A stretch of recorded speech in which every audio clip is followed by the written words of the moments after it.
여러분 안녕하십니까, 진성호입니다. 이낙연 전 더불어민주당 대표가 오늘 자가격리에서 풀렸습니다. 그리고 자택을 나섰습니다. 기자들이 당연히 이낙연 전 대표에게 질문을 합니다. 이낙연 대표는 기자들이 답변했습니다. 그리고 이와 별도로 입장문을 페이스북에 올렸습니다. 이낙연 전 대표는 뭐라고 했을까요? 정치라는 게 참 묘합니다. 이낙연 전 대표 원래는 당대표를 하고 있어야 될 사람입니다. 그런데 내년 대통령 선거에 출마하기 위해서 이 대통령 선거가 있는 1년 전에 당대표를 그만뒀습니다. 그리고 4월 7일 보궐선거가 있었습니다. 서울과 부산 두 곳에서 있었습니다. 그런데 당시 이낙연 전 대표는 선거 상임대책위원장으로 활동했습니다. 자, 선거가 끝나고 민주당은 참패했습니다. 만약에 말입니다. 이낙연 전 대표가 대표직에 그대로 있었다면 정말 엄청난 비판을 받았을 겁니다. 그런데 이낙연은 운이 좋게도 당대표가 아니었습니다. 그냥 상임선대위원장이었습니다. 그 비판을 한 몸에 받은 사람은 김태년 당대표 직무대행 원내대표였습니다. 자, 김태년 당대표 직무대행 참패 하루 만에 당 지도부가 총사퇴하는 그런 굴욕을 겪었습니다. 만약 이낙연이 대통령 선거를 위해서 1년 전에 사퇴하지 않았다면 그 자리에서 비판을 받았을 사람은 이낙연입니다. 자, 선거가 참패한 뒤 이상한 일이 벌어집니다. 초선 의원들이 기자회견을 하고 입장문을 내고 이 과정에서 가장 부각된 사람은 조국 전 장관이었습니다. 이번 선거의 참패 원인을 김혜영 전 최고위원은 조국, 추미애, 부동산을 꼽았습니다. 그리고 초선들은 조국을 거론하기 시작했습니다. 조국 책임론입니다. 자, 그러자 친문 강경파들이 움직이기 시작했습니다. 조국 전 장관 책임론을 없애기 위해서 문자 폭탄도 돌리고 아무튼 욕설 섞인 그런 글들도 올렸습니다. 그런데 그런 가운데 이낙연이 희생양으로 부각되기 시작했습니다. 김진애 전 의원 같은 사람들은 노골적으로 이번 선거 참패의 가장 큰 책임은 이낙연에 있는데 왜 조국 하느냐고 비판합니다. 자, 그런 가운데 이낙연은 자가격리되어 있었습니다.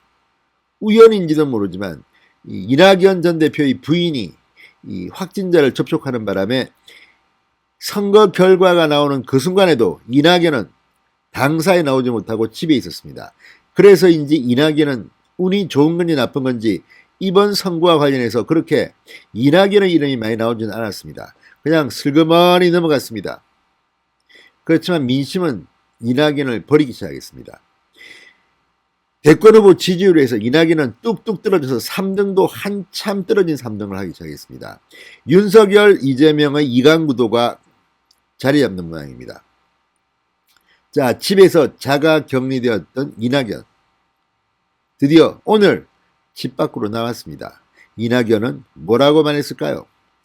진성호의 융단 폭격 시작합니다. 이낙연 전 더불어민주당 대표를 융단 폭격합니다. 방송에 앞서 아직 진성호 방송의 구독자가 아니신 분들은 붉은색 구독 버튼 눌러주십시오. 더 좋은 방송으로 보답하겠습니다. 자, 이낙연 책임론을 강하게 주장하는 김진애 전 열린민주당 의원은 13일 페이스북에 이렇게 올렸습니다. 민주당 대패 후 내부 자성론이 나오는데 의아스러운 부분이 있다. 왜 가장 큰 책임이 있는 인물에 대한 언급이 없는 거냐? 바로 이낙연 전 대표다. 이렇게 주장했습니다. 이번 재보궐선거 관련 모든 의사결정은 이낙연 전 대표 체제에서 이루어졌고 대표 사퇴 이후에는 상임선대위원장으로서 총책임을 맡았다. 그런데 왜 책임론이 집중 거론되지 않을까? 이미 사퇴를 해서 대선 주자라 보호할 필요가 있어서 자, 이걸 보면 김진애 전 의원의 말은 설득력이 있습니다. 원래 서울시장, 부산시장 보궐선거에 후보를 내서는 안 된다는 말이 지금 민주당 내에서 나오고 있습니다. 그런데 후보를 내기 위해서 당헌을 바꾼 사람이 바로 이낙연이었습니다. 이낙연의 책임론은 정말 막중합니다. 그런데 뒤에 숨어서 운이 좋습니다.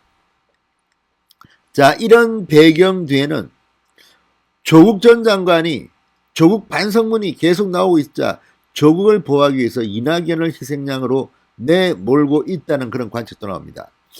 일정 부분 설득력이 있어 보입니다. 자, 그런 가운데 8일 만에 이낙연 대표가 기자들 앞에 나타났습니다. 자, 이낙연 전 대표 기자들 앞에 이 자택에서 나와서 만났습니다. 그리고 이렇게 말했습니다. 국민의 준엄한 심판을 겸하게 받아들인다. 당의 쇄신 노력에 힘을 보태겠다. 강성 친문들의 당원 문자 폭탄 논란에 대해서는 절제의 범위를 지키도록 노력해야 한다. 당원들의 의견은 존중돼야 한다. 자, 이 말만 보면 이낙연 전 대표는 아직 정신을 못 차렸습니다. 아직 정신을 못 차렸습니다. 제 생각은 그렇습니다. 자, 이낙연 전 대표는 이 민심과 당심이 괴리됐다는 지적에 대해서는 크게 다르다고 보지는 않는다. 다만 당심도 여러 갈래로 나타나고 있는데 그것을 표현할 때는 사실에 입각하고 절제 있게 표현하는 것이 당을 위해서 좋겠다. 이렇게 말했습니다. 자, 2030 민주초선 의원들에게 수천 건의 문자 메시지를 보낸 데 대해서는 그 문자는 언론들이 생각하는 것처럼 어느 한 방향이 아니다. 이렇게 말했습니다. 이낙연 대표가 아직까지도 문재인 정권에 따라다니는 것 같은 느낌은 왜일까요? 그래서 이낙연은 대통령이 되기는 거의 이제 힘들어졌다는 생각이 듭니다. 자, 이낙연 전 대표는 민주당이 직면한 과제로는 부동산 문제일 것 같습니다. 기본적으로 주택 공급이 지속해서 이루어져야 한다. 생애 최초 주택 구매자에 대한 금융제재는 대폭 완화할 필요가 있다. 50년 만기 모기로운 국가보증제를 계속 추진할 필요가 있다. 자, 이낙연 전 대표는 16일 내일부터 본격적으로 공식 일정을 소화한다고 합니다. 내일은 세월호 희생자 묘소에 참여할 예정이다. 이렇게 말했습니다. 자, 지금 재보선 참패 책임론 그리고 이 대통령 선거 불출마 요구가 나오고 있습니다.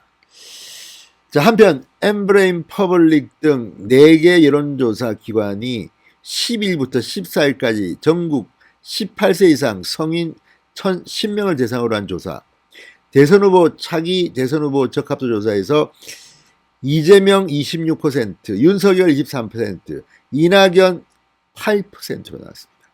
이낙연 이제 밑으로 떨어지기 시작했습니다. 이낙연이 살려면 문재인을 비판해야 합니다. 그런데도 8일 만에 등장해서 이런 말을 하는 걸 보니까 이낙연 전 대표는 아직 멀었습니다. 진성호의 융단 폭격이었습니다. 여러분 감사합니다.